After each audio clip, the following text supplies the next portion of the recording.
আসসালামু আলাইকুম রহমতুল্লাহি ওয়া বারাকাতুহু। প্রিয় কাছের মানুষজন, আশা করি সবাই ভালো আছেন। আলহামদুলিল্লাহ আমি ভালো আছি।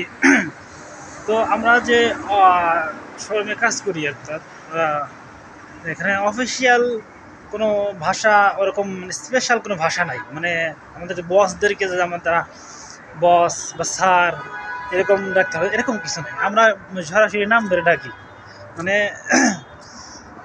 আমার আইডেন্টিফিকেশন কি, আপনার আইডেন্টিফিকেশন কি, আহ, আপনাকে আপনার নাম ধরেই কিন্তু চিনবে। এখানে আমরা আহ, নাম ধরে ডাকি। আশ্চর্যের ব্যাপার, প্রথম আমার আনিজি লাগছিল যে স্যার তার নাম ধরে ধরে ডাকি ডাকি। তো বুঝতে পারলাম যে এটা আসলে এটাই কালচার সারা পৃথিবীর। মানে আমরা বাংলায় এমনি সমবয়সী যারা যারা তুমি বলি, যারা ছোট তাদেরকে হয়তো তুই বলি, আর যারা বড় আপনি বলি।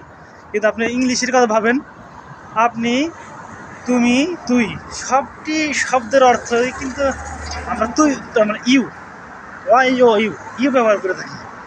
ইউতে কিন্তু সবই বোঝাচ্ছে।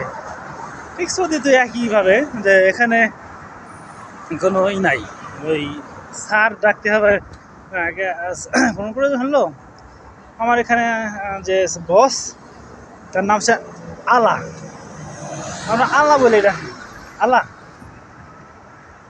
ঠিক আছে, এরকম করে নাকি ওরা ভাইকে ভাই কি বলে, আমরা ভাই সম্বোধন করি।